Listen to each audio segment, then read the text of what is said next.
warahmatullahi wabarakatuh. Saya Dinda Wulandari, NIM E 2019-3116. Di sini saya sebagai pemateri pertama dari kelompok 3 Sistem Informasi Akuntansi.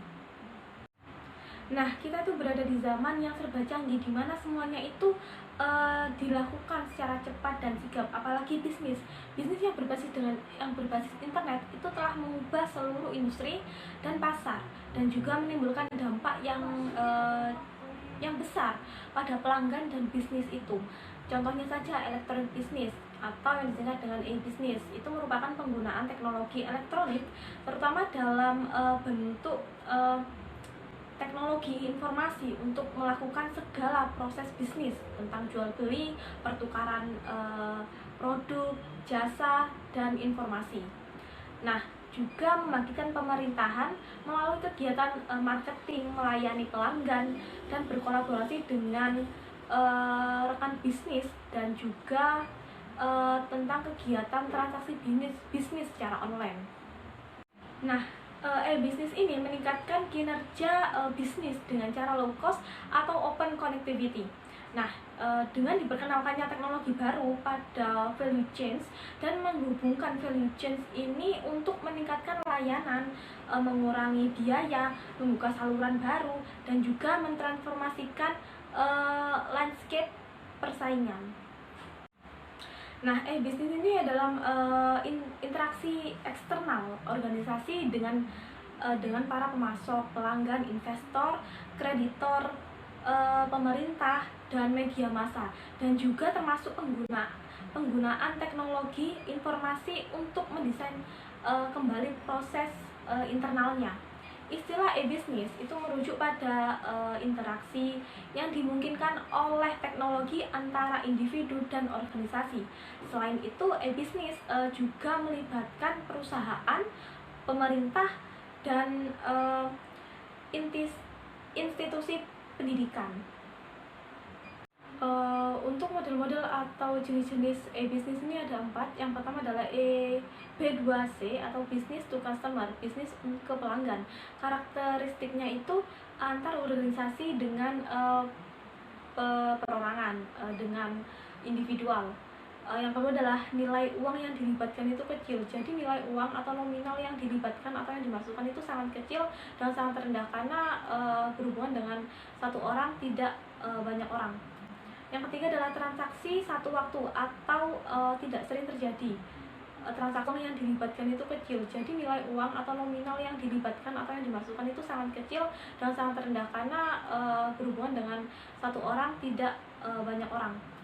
Yang ketiga adalah transaksi satu waktu atau tidak sering terjadi transaksi, karena di sini mengandalkan satu orang saja, jadi untuk transaksinya itu tidak sering terjadi.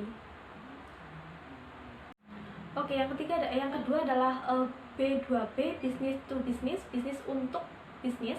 Yang selanjutnya adalah B2G, business to government. Yang ketiga adalah B2E, business to education, bisnis untuk edukasi. Nah, ketiga ini mempunyai karakteristik yang sama, yaitu antar organisasi. Jadi berhubungan dengan organisasi, maka orang yang dilibatkan itu sangat banyak, tidak per individu.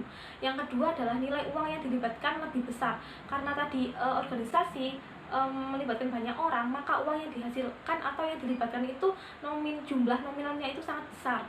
Nah, yang ketiga adalah hubungan yang kuat dan berkelanjutan.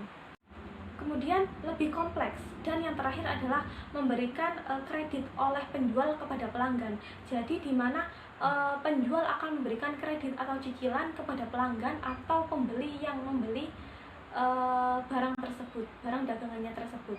Mungkin itu saja, terima kasih. Mohon maaf kalau ada kesalahan kata atau yang lainnya. Terima kasih. Assalamualaikum warahmatullahi wabarakatuh.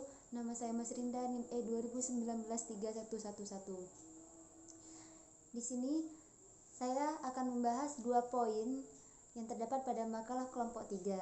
Yang pertama yaitu pengaruh-pengaruh e-bisnis atas proses bisnis. Yang kedua yaitu infrastruktur terhadap e-bisnis. E-bisnis melibatkan pemakaian teknologi komunikasi dan jaringan daripada hanya dokumen kertas untuk bertukar informasi. Electronic dan Interchange atau disingkat EDI. EDI adalah protokol standar untuk secara elektronik mentransfer informasi antar organisasi serta dalam berbagai proses bisnis. EDI memungkinkan keluaran output informasi suatu sistem secara elektronik ditransmisikan dan menjadi masukan bagi sistem lainnya. Dengan demikian meniadakan kebutuhan untuk secara manual memasukkan kembali data. EDI meningkatkan tingkat akurasi dan mengurangi biaya melalui penurunan waktu dan pengeluaran yang berhubungan dengan pengiriman dokumen, proses dokumen, dan penyimpanan dokumen kertas.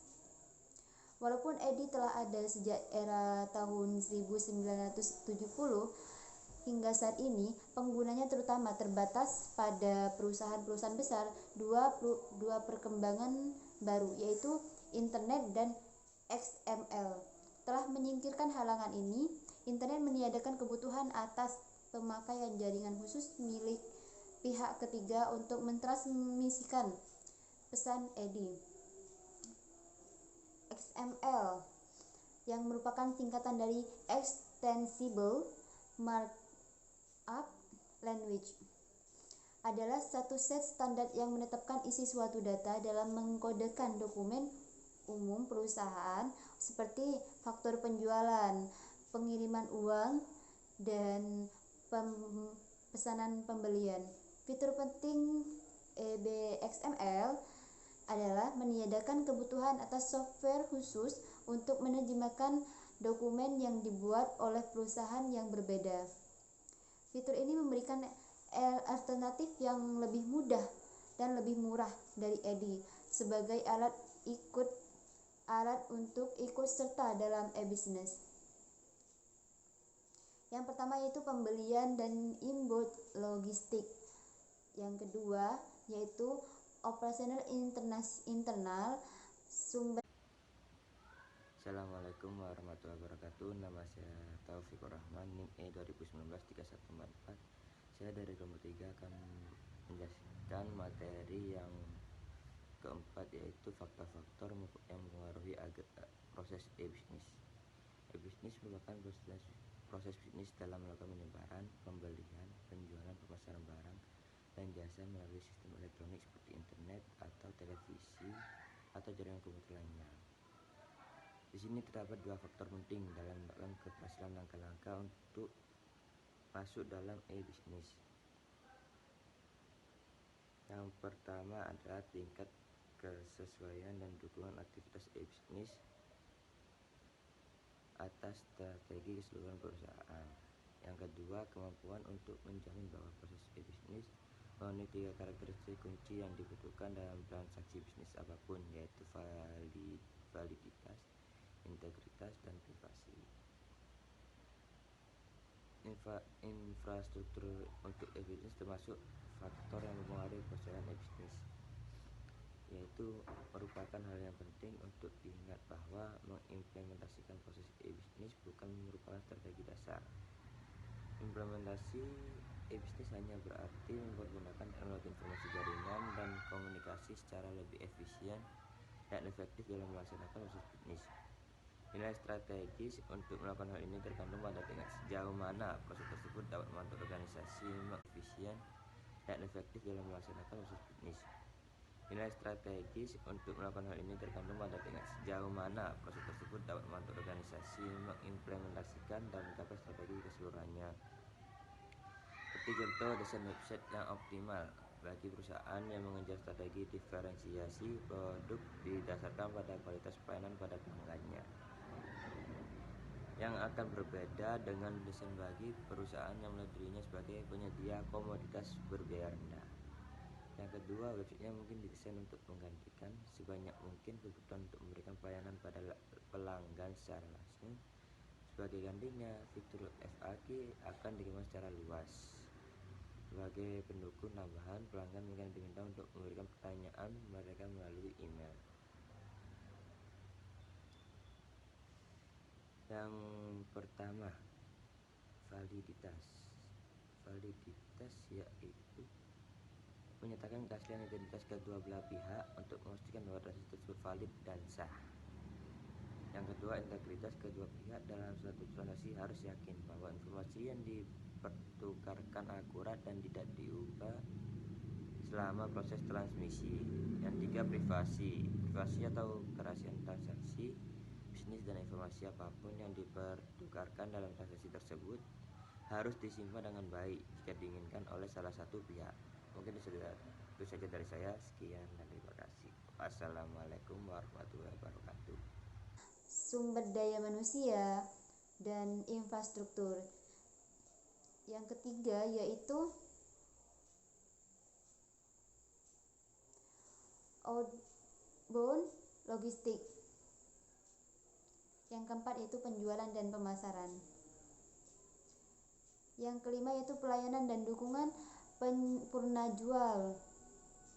Selanjutnya kita melangkah pada poin yang kedua yaitu infrastruktur terhadap e-bisnis.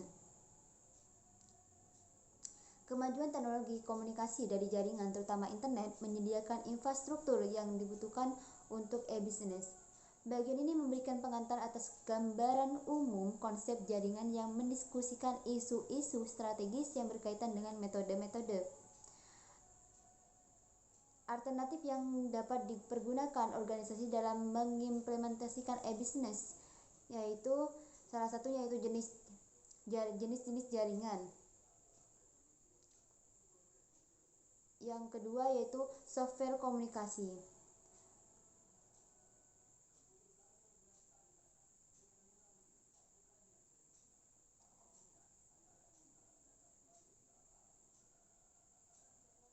Di sini ada poin-poin yaitu tentang pengendali akses. Yang dimaksud dengan pengendali akses yaitu menghubungkan atau memutuskan hubungan antar berbagai peralatan secara otomatis, memutar dan menjawab telepon, membatasi akses hanya pada para pemakai yang berwenang, serta membuat parameter seperti kecepatan, mode, dan arah pengiriman.